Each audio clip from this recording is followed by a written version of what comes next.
Dans le sillage du message de vœux du président de la République, la jeunesse exprime un mélange d'optimisme et d'attente sur l'année 2024. L'annonce présidentielle centrée sur l'avenir de la jeunesse a suscité des réactions variées parmi les jeunes Congolais, mettant en lumière leurs préoccupations et espoirs. Les jeunes saluent l'attention particulière accordée à leur génération, soulignant l'importance des mesures concrètes pour soutenir l'éducation, la formation et l'emploi. En tant que jeunes, c'est l'avenir de demain. Et quand eux, ils seront fatigués, ce sont les jeunes qui vont remplacer. Mais les attentes, pour moi, c'est 4 points beaucoup plus. Le premier point, c'est bien entendu l'éducation de qualité. Il faudrait que les jeunes puissent étudier dans des bonnes conditions. Lorsque les jeunes étudient dans des très bonnes conditions, lorsque l'éducation est de qualité, je pense qu'ils peuvent facilement se prendre en charge. Le deuxième volet, je pense que c'est celui de l'emploi. Il faut créer plus d'opportunités d'emploi pour les jeunes, mais surtout sécuriser les emplois qui existent déjà. Chez nous, le SMIC est assez faible, il est encore à 50 400, alors que pour la fonction publique, c'est à 90 000. Donc il faut déjà qu'on puisse équilibrer le SMIC, protéger les emplois des jeunes qui sont déjà créés, parce que bon, il y a des jeunes qui travaillent, mais les emplois ne sont pas protégés.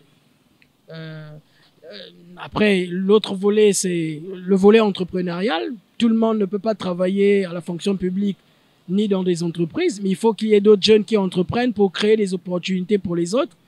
Mais pour que les jeunes entreprennent, il faut qu'il y ait un environnement qui soit propice pour cela.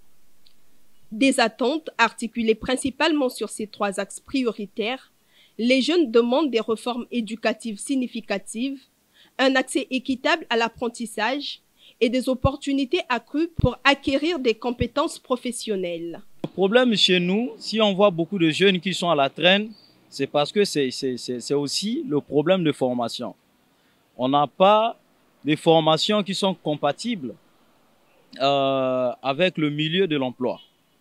Vous voyez? Donc aujourd'hui, le gouvernement doit mener une étude pour comprendre réellement quels sont les besoins qu'il faut dans le milieu de l'emploi afin de former les jeunes dans des formations professionnelles.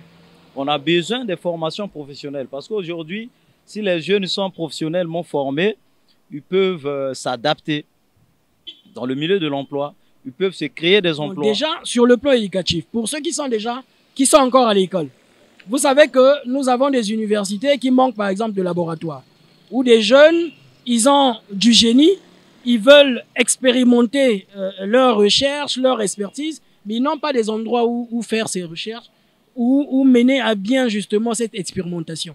Les laboratoires sont quasiment inexistants. Donc ça déjà, il faudrait que l'État puisse mettre des moyens pour faire de sorte que les jeunes qui ont des projets, qu'ils trouvent des endroits où ils peuvent expérimenter leurs projets.